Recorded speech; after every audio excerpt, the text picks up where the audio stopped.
The call to special session on violent crime to include a new provision to assist with the growing backlog of murder cases in St. Louis.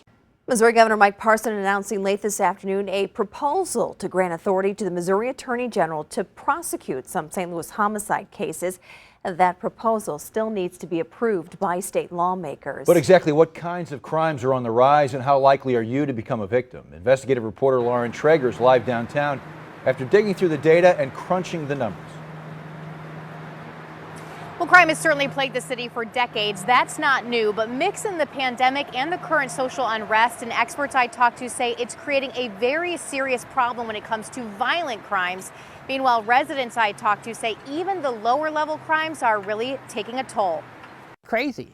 Just crazy. James Zaheda has lived in his Bevo Mill home for 40 years. We would routinely see police patrols in the neighborhood, but that just pretty much is non-existent now. Now more like Fort Knox, he says. You almost feel like you're a prisoner yourself. With cameras on every corner. That's because since March, he's been hit by thieves 3 times. The lawnmower, the power washer, the truck, all 3 at different times. And it's kind of like, you get tired of being a victim.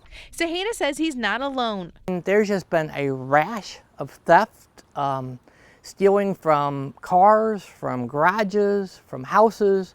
And it's getting ridiculous. Since the start of the pandemic and protests, which he supports, he believes there's been an unintended consequence. I think the criminals really see now that they have a green light. I think they are well aware, like we're talking now, that the police are occupied, busy. And sure enough, property crimes like burglary and larcenies in the Bevo Mill neighborhood are up 10% over last year. In nearby Princeton Heights, they're up 34%.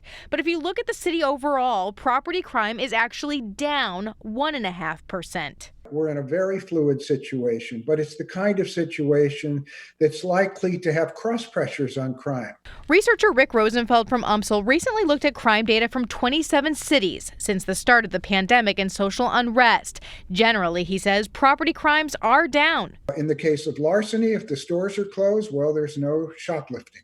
In the case of residential burglaries, if people are at home, burglars tend to avoid occupied households. But violent crimes like aggravated assaults, homicides, and even robberies are up dramatically. Something happens in a community where there is widespread protests that eventually leads to increases in violent crime.